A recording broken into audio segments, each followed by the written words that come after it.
আমরা মনে করি এইখানে যত প্রার্থীরা আছেন নির্বাচনে অংশগ্রহণ করছেন তাদের মধ্যে সবচাইতে বেশি মাত্রায় চা শ্রমিক জনগোষ্ঠীর জন্য যে যতটুকু সম্ভব যে লড়াই সংগ্রাম করা লাগে সেই লড়াই সংগ্রামে আমি এই টানা প্রায় এক যুগের উপর থেকে আমি অংশগ্রহণ করে আসছি।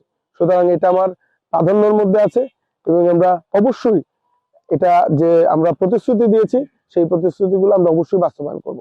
শ্রীমঙ্গল ও কোমলগঞ্জ উপজেলাবাসী এবং প্রবাসী ভাই ও বোনেরা, সালাম, আদাব, নমস্কার।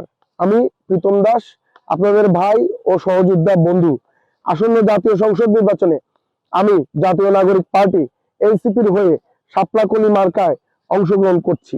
যদিও এটা আমার রাজনৈতিক জীবনে খুবই গুরুত্বপূর্ণ এবং সাহসী একটি সিদ্ধান্ত, তবুও আমি একে এক মুহূর্তের জন্য ভয়, দুর্ভাবনা বা দুশ্চিন্তায় নেই। কারণ আমি জানি আপনারা আমাকে ভালোবাসেন, প্রতিনিয়ত আমাকে দোয়া ও আশীর্বাদ দিয়ে সামনে এগিয়ে যাওয়ার উৎসাহ দেন। আপনার মানুষের অধিকার, টেকসই উন্নয়ন ও সমৃদ্ধ ভবিষ্যতের জন্য আমার নির্বাচনী ইশতেহার আমি পাঠ করছি। আমার রাজনীতি মানুষের জন্য, শ্রমিক, কৃষক,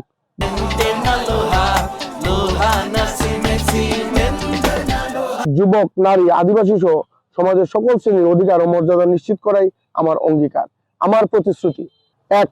চা শ্রমিক ও আদিবাসী জনগোষ্ঠীর ভূমির অধিকার নিশ্চিত করা হবে। তাদের শিক্ষা ও মানসম্মত স্বাস্থ্যসেবা নিশ্চিত করে জীবনমান উন্নয়নে কার্যকর পদক্ষেপ নেওয়া হবে। ভাষা ও সংস্কৃতি সংরক্ষণ করে বিশ্বমঞ্চে আদিবাসী জনগোষ্ঠীর ঐতিহ্য ও পরিচয় তুলে ধরার ব্যবস্থা করা হবে। হাওর অঞ্চল দখলমুক্ত করে সিন্ডিকেট ভেঙে দেওয়া, নির্দিষ্ট ফি দিয়ে সবার জন্য উন্মুক্তভাবে মাছ ধরার অধিকার নিশ্চিত করা হবে।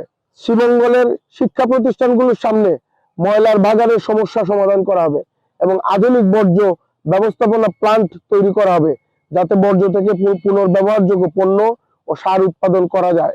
ড্রেনগুলোকে প্রশস্ত ও আধুনিকায়ন করে পানীয় ময়লার পরিকল্পিত নিষ্কাশন ব্যবস্থার আওতায় আনা হবে। এতে শহর পরিচ্ছন্ন থাকবে, জলাবদ্ধতা দূর হবে এবং হাওর হবে দূষণ মুক্ত ও সুরক্ষিত।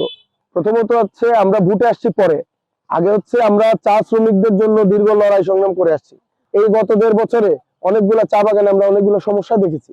এখানে যে এনটিসির চা বাগান আছে, ওনারা মজুরির ওনাদের হয় না, ওনাদের যে চেয়ারম্যান ছিলেন তিনি পালিয়ে গিয়েছিলেন তৎকালীন সরকারের বিদায় হওয়ার সাথে সাথে। তাদের মজুরি যাতে কন্টিনিউ পান সেজন্য আমাদের তৎকালীন সময়ে আমাদের যে যিনি শ্রম উপদেষ্টা ছিলেন তার কাছে আমরা শ্রমিকদের নিয়ে গেছি এবং বর্তমানে তারা কিছু মাত্রায় মজুরি পাচ্ছেন।